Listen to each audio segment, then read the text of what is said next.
Hey, what's up, everyone? Welcome to my No Man's Sky video. This is Shalin Magi, and today I want to talk about resources, so stick around. All right, so this being a resource type video, let's talk about the very basic foundational resources, and that would be these three right here: our oxygen, our carbon, and our sodium.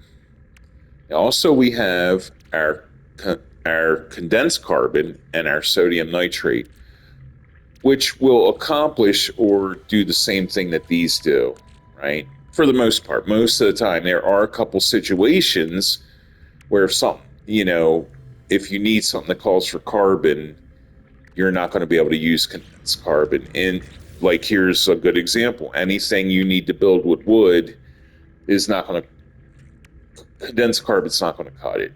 Okay. Now that's a kind of a rare situation, or if something, maybe you damage something or something you need to build, if it calls for carbon, you can't use condensed carbon. But most of the time, you're going to need carbon that you're going to be using. It's going to be like, for your mining beam or something like that.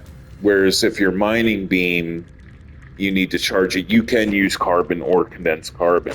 Just like with your shielding, like your hazard shield, right? You can use sodium or you can use sodium nitrate, but there may be certain, I don't know, certain things get damaged, right? Your technology gets damaged. It may call for actual sodium or sodium nitrate, and in that case, you have to use what it's calling for, right? But a lot of times, your condensed carbon or your sodium nitrate is is going to work just fine. So let's start with this. So if we take oxygen, 1-to-1 ratio turns into carbon. Okay. If we take carbon, it's a 2-to-1 ratio turns into condensed carbon. Okay. So it's going to take two carbon to get you one condensed carbon. So in other words, when this process is done, let's just say this number is 10,000. Basically, you're only going to have 5,000 condensed carbon. Right. Now keep in mind, these two share a lot of the same use cases, and this condensed carbon is much more powerful than the normal. And as you can see, the same thing applies to our sodium.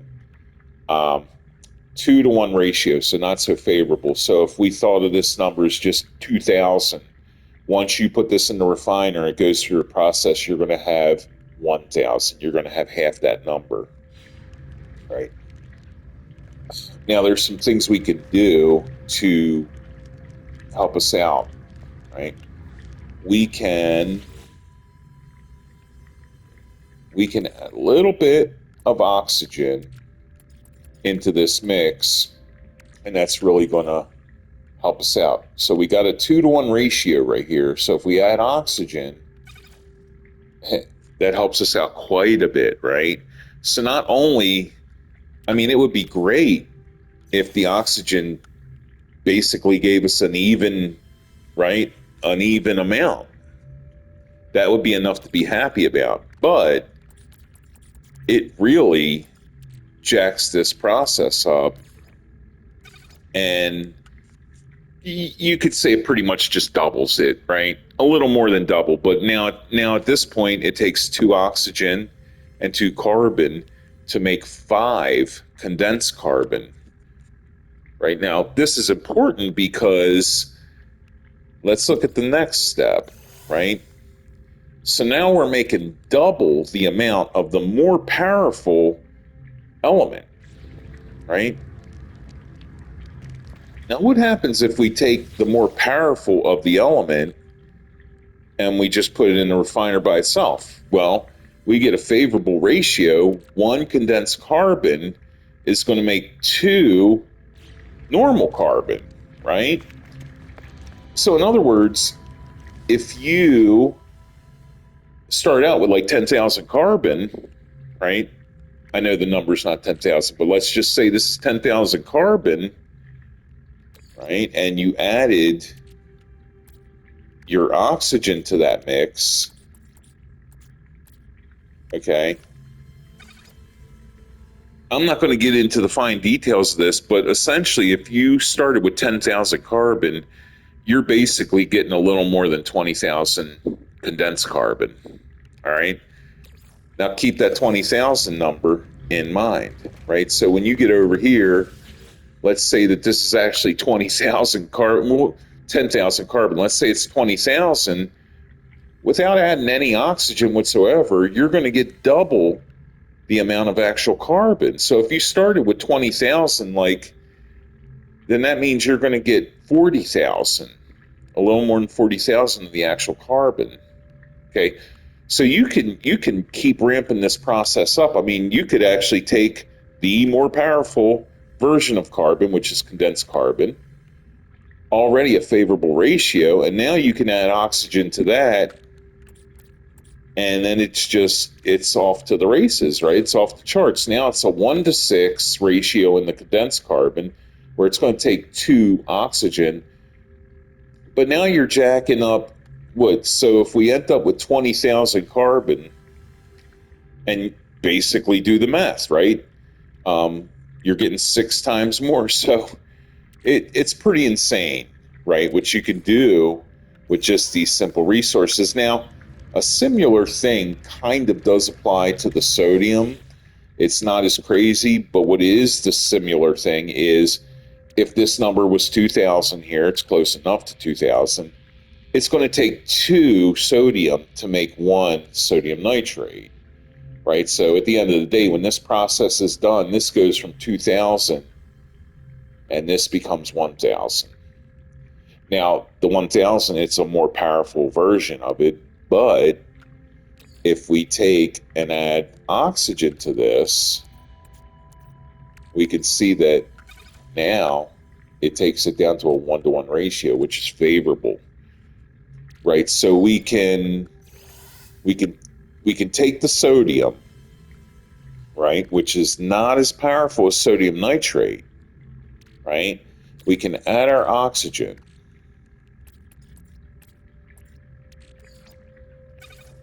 and now we get an equal amount. So if we start with 1991 of sodium, we get 1991 of sodium nitrate. Okay. Now we will take the sodium nitrate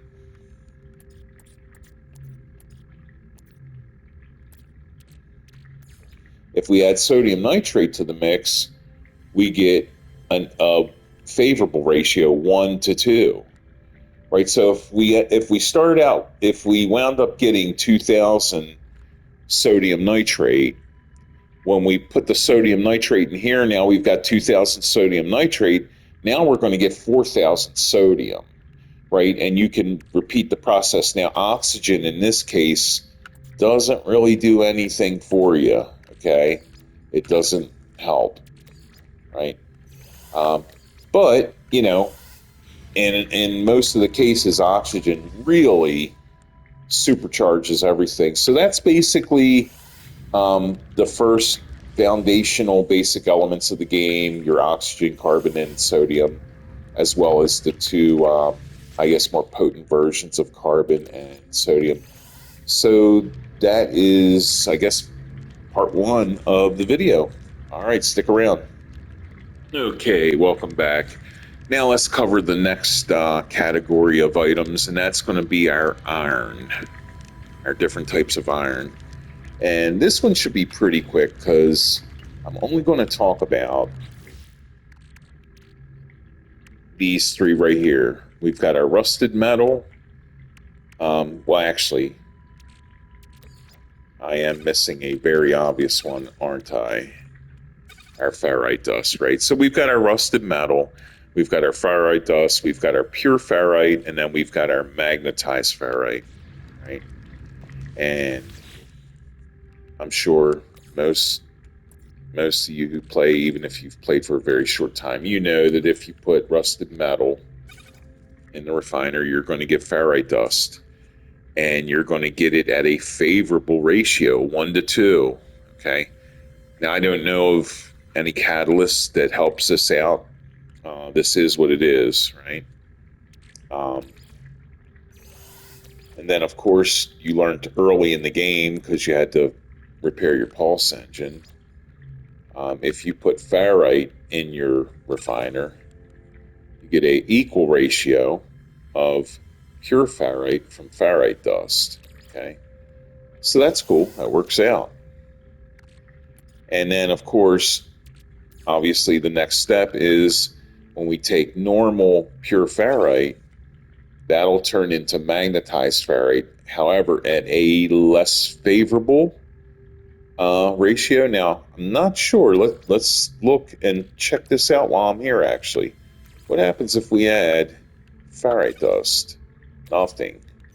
Okay. So basically, 2-to-1 ratio. So at least we know that it turns it into magnetized ferrite. And then last but not least, if we add magnetized ferrite to the refiner, we basically go back in time, right? Magnetized ferrite turns into pure ferrite.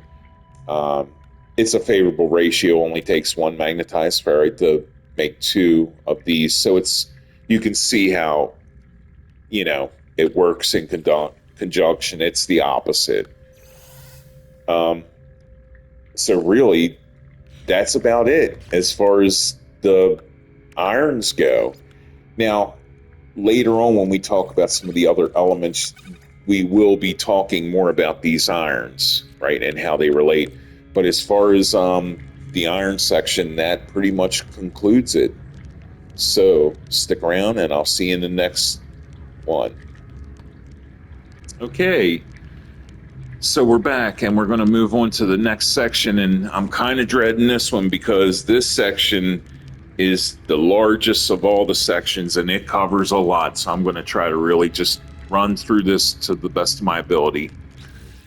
Okay, and this section is covering the 6 ore elements. Okay, the 6 ore elements. Now, to be fair, when purple galaxies were introduced to the game, we did get a couple more ore elements, which would be lithium and crystallized helium.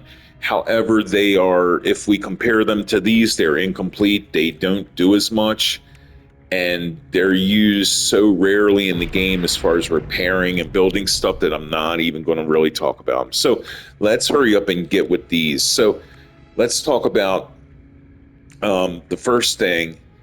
The ore elements are only found on specific planets, right? So in other words, like uranium, okay, you're never going to find uranium on like a paradise or tropical planet that you would find this paraffinium, right? The opposite applies too. You're never going to find paraffinium on like a radioactive planet that you would find uranium on, okay? And that applies to all 6 of these, right? You're never going to find these. You're never going to find 2 of these together on the same planet. Now, you will find, like, let's say you're on a toxic planet and there's ammonia.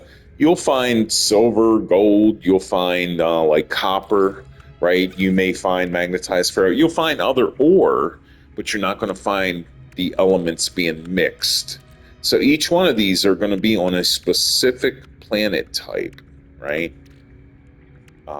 It kind of represents a specific hazard, if you will. Okay, so let's talk about the very first thing that every single one of these do, and they do it identical. If we add, let's take uranium, it was the first one there. If we add that to the refiner, we get a 1-to-1 ratio of ferrite dust.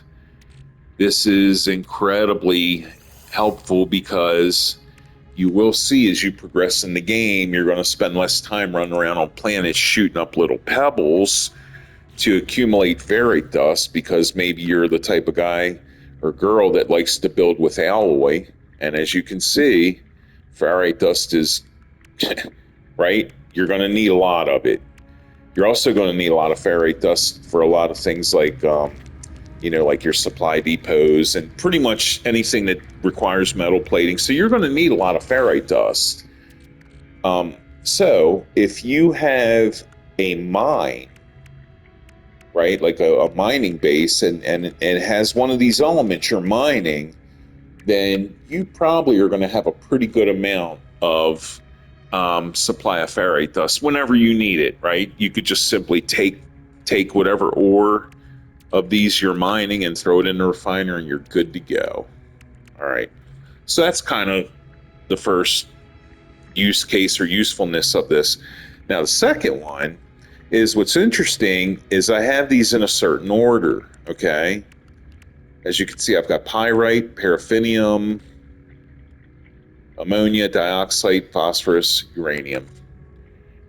And the reason I have them in that order is because let's just start with pyrite, okay? So if we have a pyrite, let's say we want to build a pyrite mining base, okay? And we basically build that base and we get a lot of pyrite, right? We just got a huge supply passively coming in every hour, whatever. You start to build up a big amount of it. Well, the cool thing with this is if we take pyrite and let's mix that. I missed something here.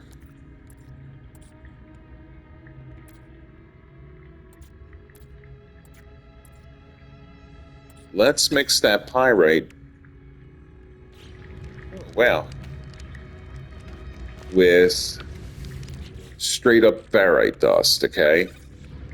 So let's grab some ferrite dust. I didn't know I had. Was out of it. Okay, so if we add ferrite dust to that pyrite, we get paraffinium, right? That's pretty interesting. Maybe it's a coincidence that paraffinium is the next in line, right? Or maybe it's not a coincidence, right? Because now, if we take that paraffinium we just made and we add that to the refiner with our ferrite dust, interestingly, we get ammonia, right? And what happens to be next in line? Oh, ammonia happens to be next. So I don't have to go through everyone for you to kind of understand what's going to happen. Essentially, if you have pyrite, then you can have access to all these, right? So that covers that use case. That's pretty interesting and that's pretty helpful. So the next use case is this. So I'm going to bring these down a little bit because each one of these ores that you'll find on a specific planet type, alongside those ores, you're going to find the corresponding or related plant type, right? So like I said earlier, like you're never going to find uranium ore nodes on a tropical or paradise planet where you would find paraffinium, and vice versa, right? You won't ever find paraffinium ore nodes on a nuclear planet, right? And that applies to all these, right? These are all individual to the planets. Well, the same thing applies to the plant types. So you'll never find gamma root that grows on radioactive planets. You'll never find that growing on like a desert planet where you'll find pyrite, or you'll never find gamma root. You won't find gamma root growing on any of these type of planets, just nuclear planets, right? So that applies to all of these. Now, the reason I'm bringing up these plants or flowers is because we used ferrite dust, and when you mix ferrite dust with each one, as you've seen, it turns to the next one in order. So now this time, let's go ahead and let's use our first one in line, pyrite again. Let's put that in the refiner here. Now, instead of adding ferrite dust, let's add some oxygen to that. And then what we get in that case, we get the corresponding plant type that you'll also find on that type of planet, which is like a desert planet, right? You're going to find cactus flesh, big cactuses growing that you can loot if you have a hazmat glove, right? And again, I'm not going to go through every one of these, but as you can see, what's the next one in line? After pyrite, you get paraffinium. So if we put paraffinium in the refiner and add oxygen, we get starbulb, right? And starbulb is the related plant that you will find anywhere that you find paraffinium, you'll find starbulb. Okay, so pretty cool use case. Maybe you don't want to focus too much on, doing a lot of agricultural, harvesting or farming, like growing plants or flowers. You could get away with just using the ores, right?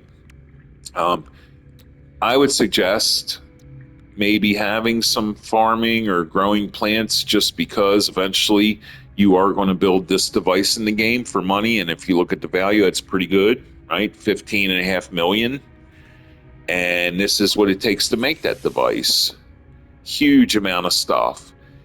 Look, 4 of the plants right here: frost crystal, selenium, cactus flesh, starbulb, right? Frost crystal is based on dioxide, the frost planets; selenium, the fire planets. You already know cactus flesh is with pyrite, and starbulb is with paraffinium. Over here, we've got our gamma root, right? And that's associated with uranium. The only plant that's not on here is the one associated with ammonia, which would be this fungal mold. However, these are all important for other reasons than just that, right? There's lots of different foods that you make that give you different kind of buffs for your character. However, yet another use case, right? Now,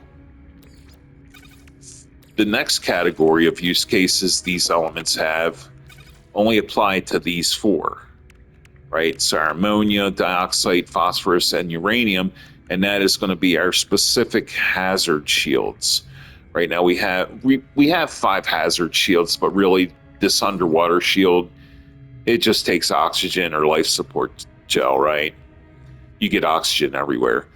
So with our 4 basic hazard shields, we got our fire shield, our nuclear shield, our toxin shield, and our frost shield. Each one of these shields, right? So the frost shield takes dioxide, toxic shield obviously takes ammonia, gamma shield takes uranium, fire shield takes phosphorus. These all can also take ion batteries. However, I always choose the element when it comes to powering my shields or doing anything. I always choose the element over having to make some sort of device or part. These 4 right here, you could say might be a little bit more useful than these other 2, right? Because these 4 do everything that these 2 do, but these 4 in addition you can use to power your shields, right? So that's use case number 4. Well, it's not fair that I kind of pulled these out of the way, because now the next use case, and the last one that I'll talk about on this section, now we come back to our pyrite, right? And we come to our uranium, okay? And for these 2 that these other 4 do not share, these 2 we use for powering our starship fuel systems, right? So in our starship, we have 3 fuel systems. The first one I'll talk about, which we're not going to get into too much, is our hyperdrive. And that takes antimatter to make a warp cell, and antimatter is not really a ore element. It's a totally different thing. Really just want to talk about our pulse engine and our launch thrusters, right? Our pulse engine can take tritium, or it can take pyrite, right? Now, I never use tritium to do anything, to power my pulse engine. And the reason for that is because once you get a freighter in this game, you need to make specific fuel for your frigates. And this fuel, to make any of these freighter fuels, right? And there's like 3 of them you can make, but they all take tritium as well as the hydrogen. So I'm not going to use whatever tritium I get from shooting asteroids to fuel my pulse engine. I'm always going to choose to use pyrite. And as you can see, I have every one of these ore elements in my inventory, with the exception of paraffinium, because paraffinium doesn't have a use case either for fueling my starship or powering a hazard shield, where these all cover that. Now, pyrite doesn't cover powering a hazard shield, but it does cover, like I just showed you, our pulse engine.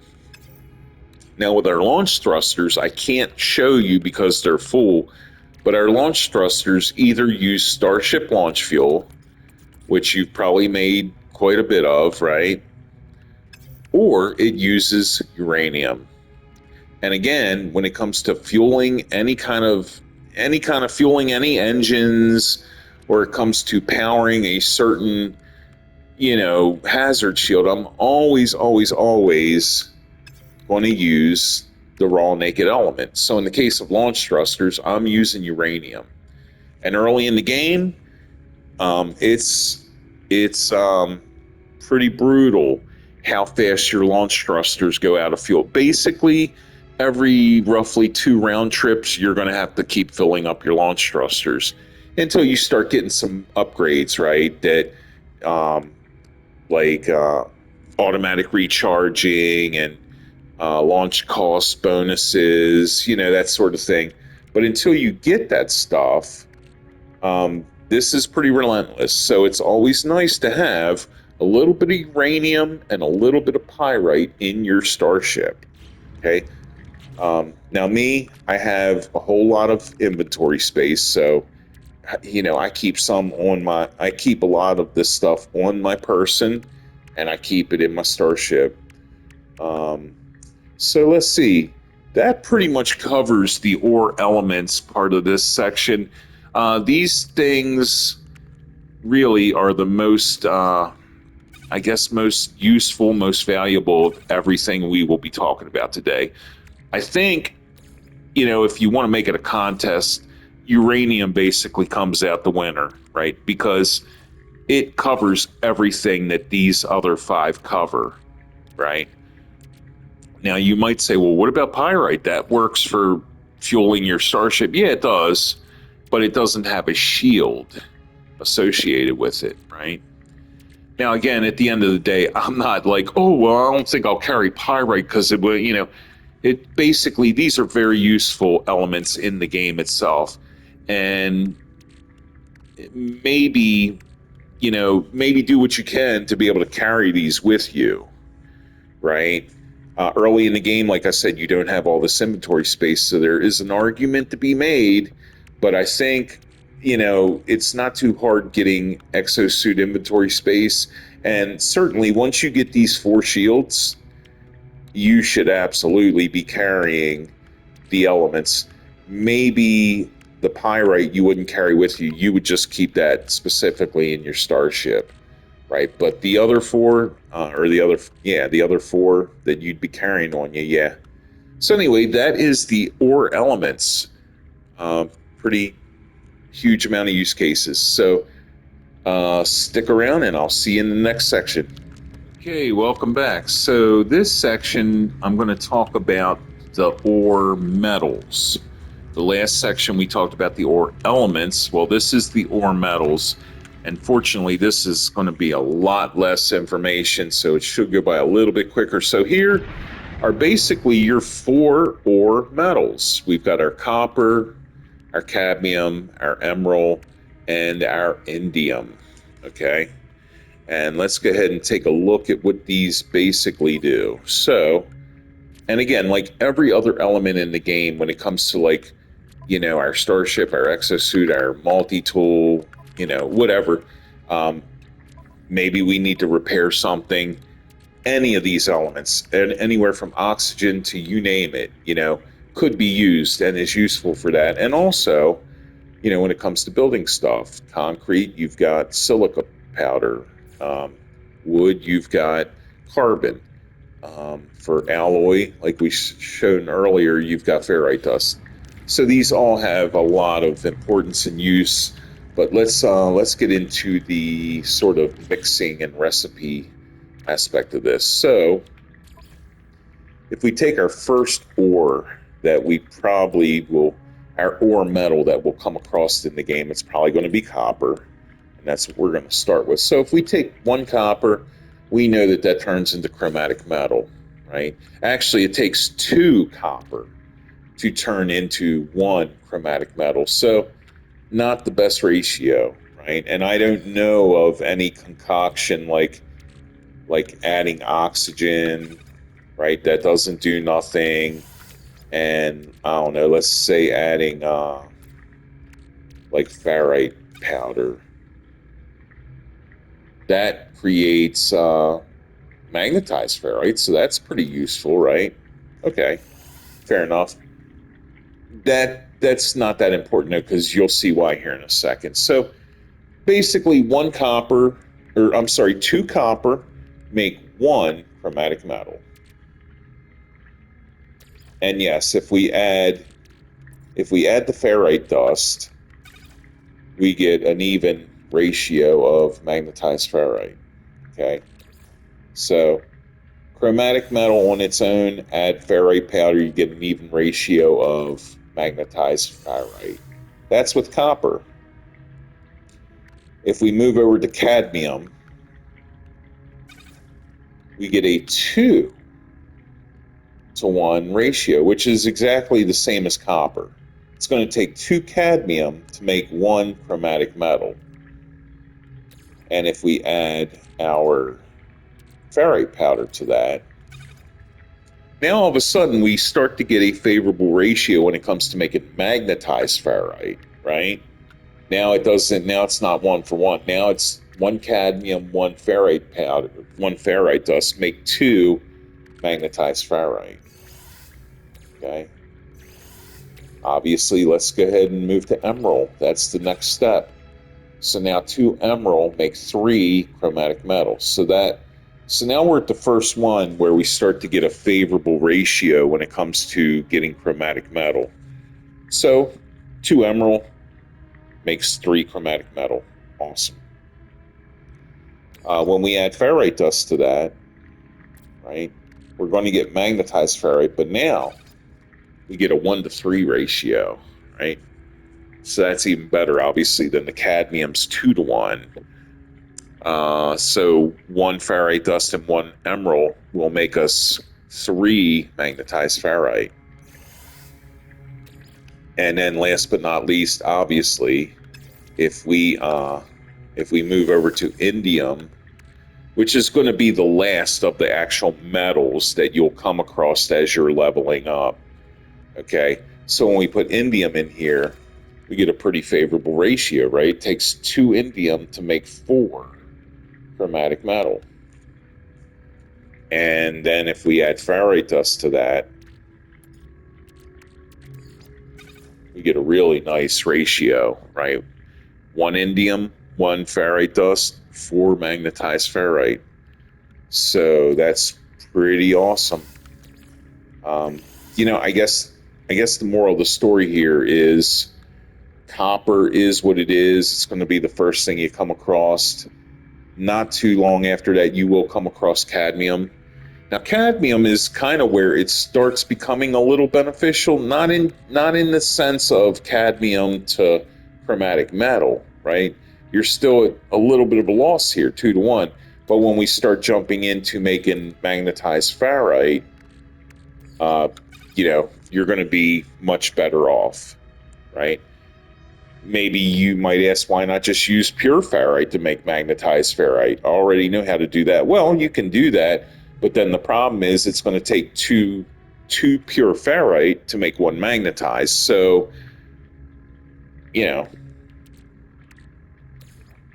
basically, once you get access to, right, you have access to copper right away. Next is cadmium. I would say once you get access to emerald, it doesn't make any sense using anything but that to make chromatic metal or to make magnetized ferrite, right? Having emerald makes more sense with adding some ferrite powder or dust, makes more sense to make magnetized ferrite with that over pure ferrite, right? Because you're getting a much better ratio. So, yeah, and then obviously the indium, right? 1 to 4 is great. So that's pretty much the ore metals. Pretty short, pretty to the point. Our next one is going to be the activated ore metals. So stick around with the activated ore metals, and there's not really much difference. They do the same thing the normal metals do. However, they do a little bit more. And I don't mean in variety, but the potency. So if we take our copper, activated copper that is, now it doesn't take 2 copper to make 1 chromatic metal. It actually just takes 1. So, you know, it's better than copper, but it's kind of the same as cadmium, right? Normal cadmium.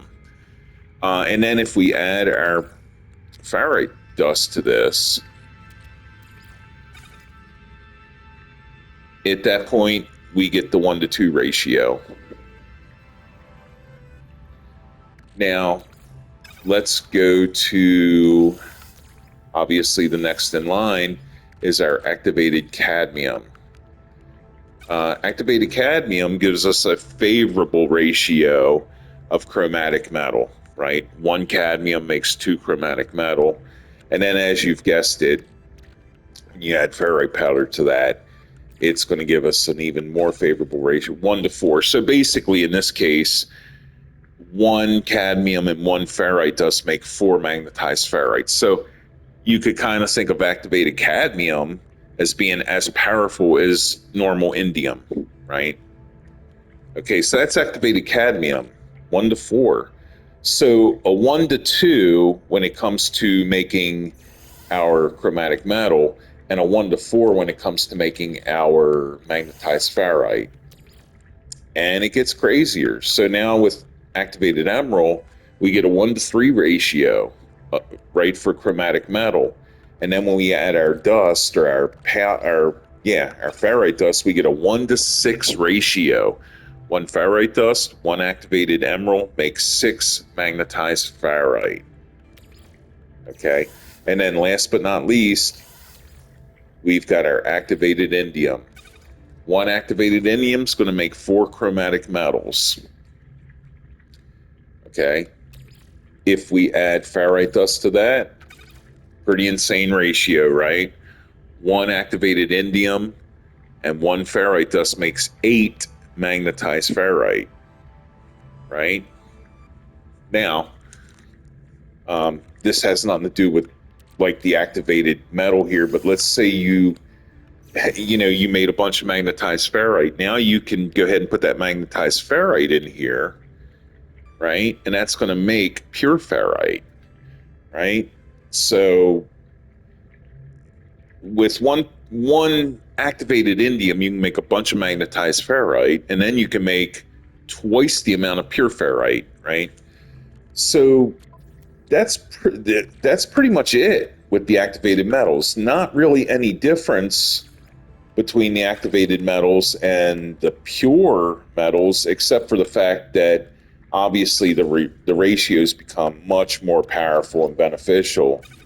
So, so much so that I always carry, I don't carry activated copper, activated cadmium, or activated emerald on this character, but a normal part of my inventory, everyday carry, if you will, is definitely activated indium, right? Because you can make a huge amount of chromatic metal, which you will not outgrow in this game, and you can make an enormous amount of magnetized ferrite, which you will not outgrow in this game at this point. So that is it for the activated metals part.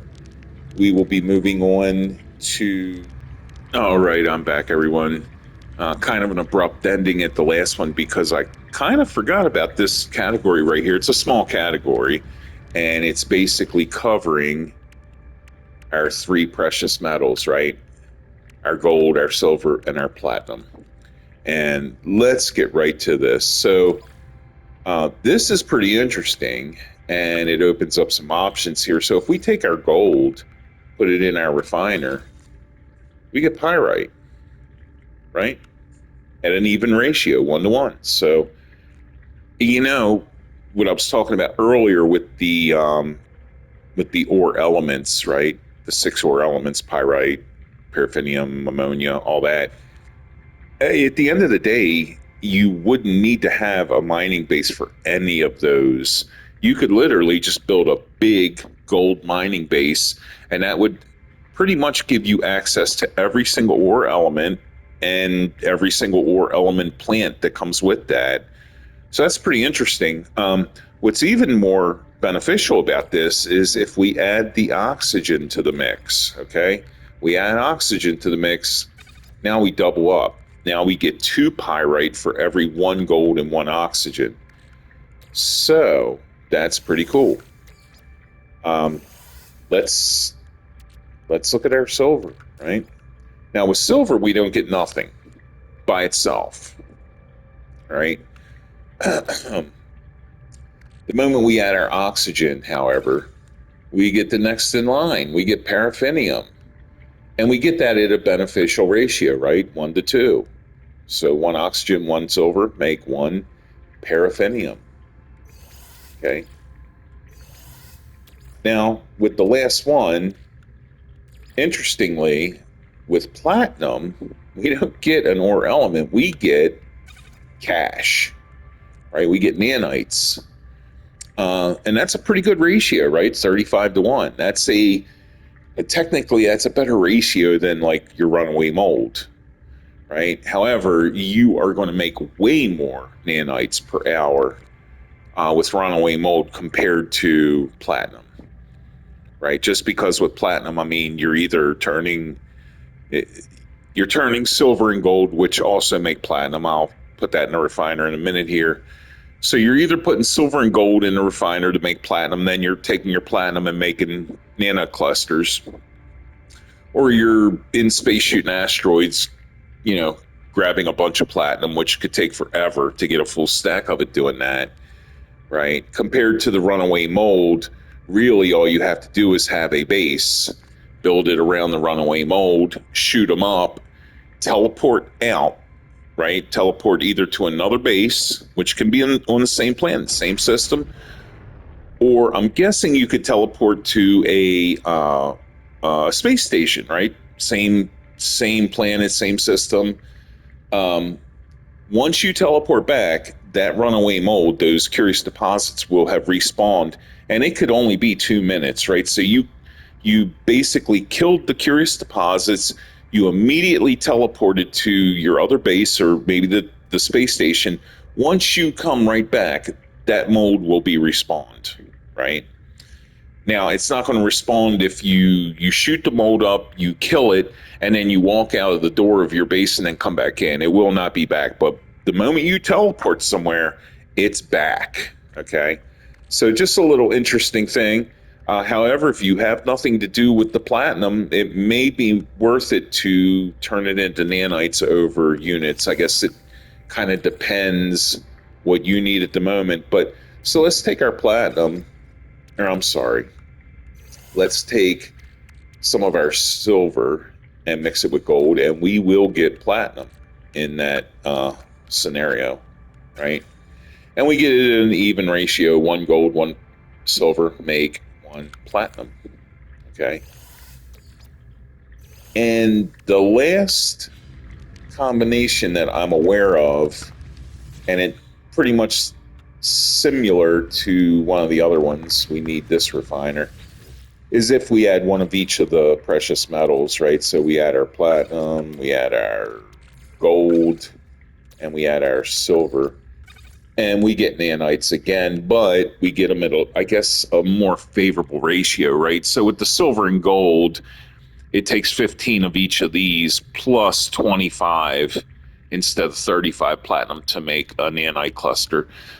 So, yeah, it's a small section, but that is pretty much the precious metal section.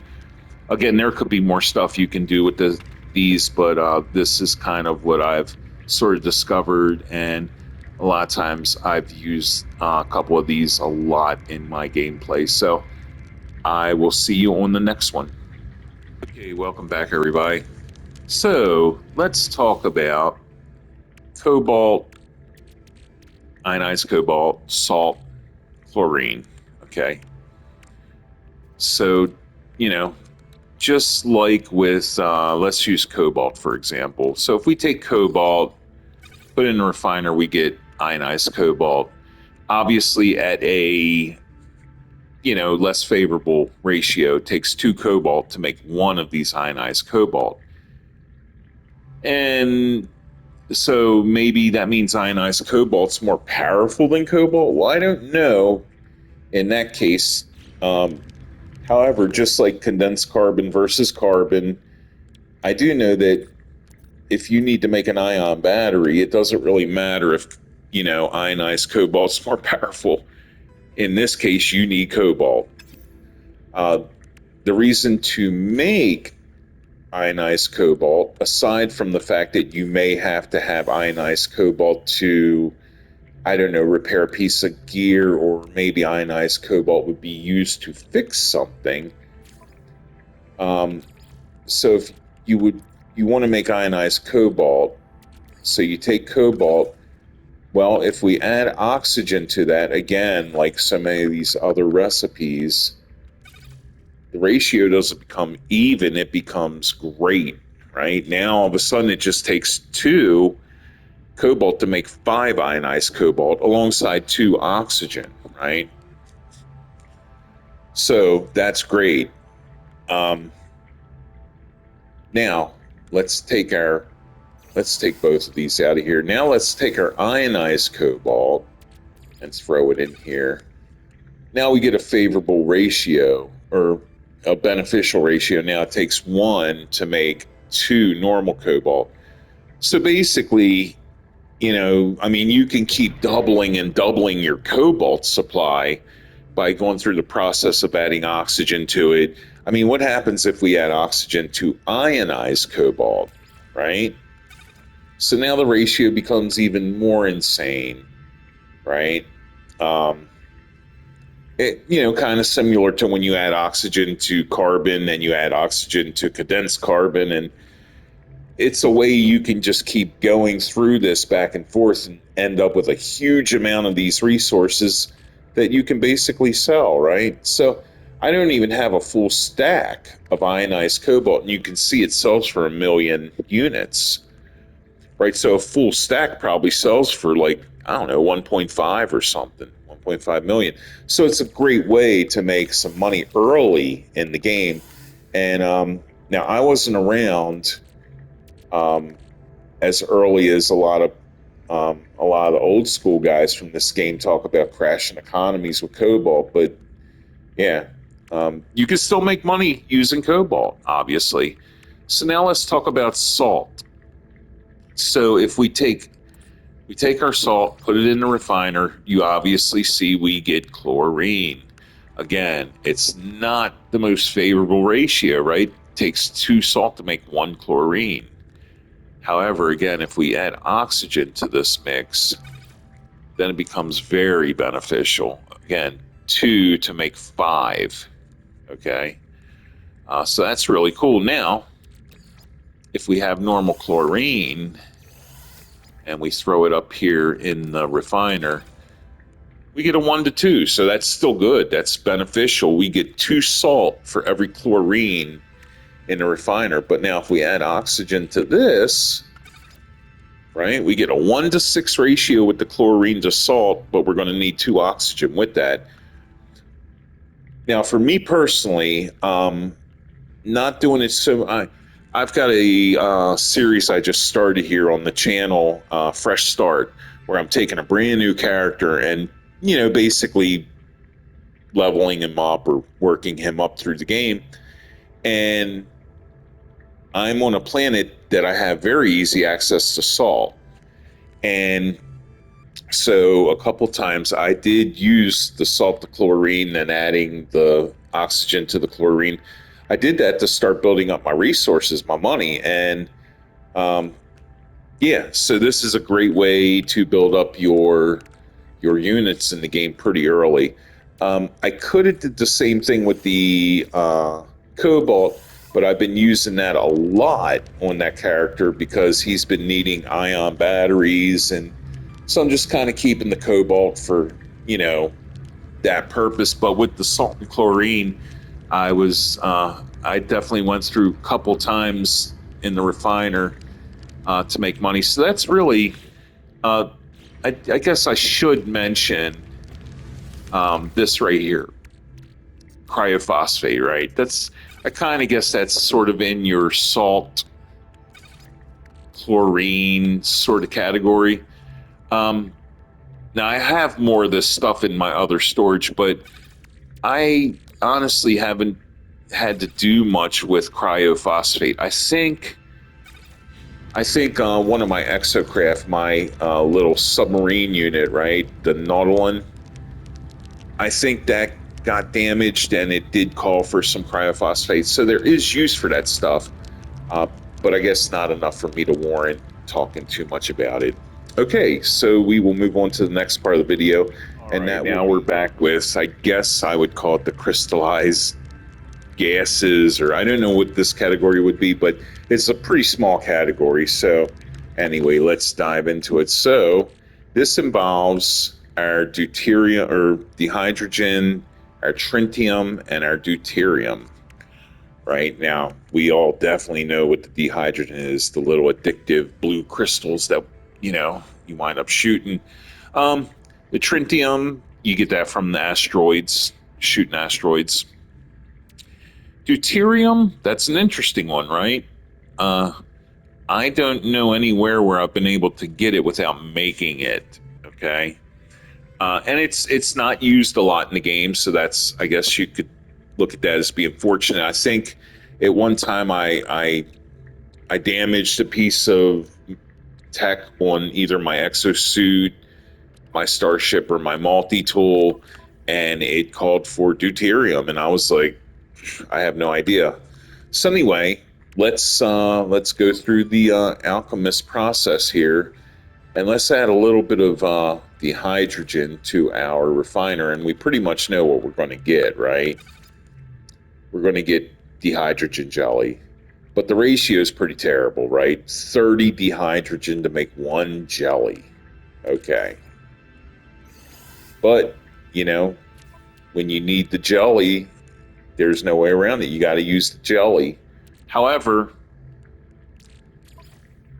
if we take that jelly and we put it in the refiner, pretty interesting. It takes one jelly to get 40 dihydrogen. So this isn't a problem for me, right? Because I just go out. I'm out of hand when it comes to shooting every single blue crystal I see. Just like when I get on the what is it?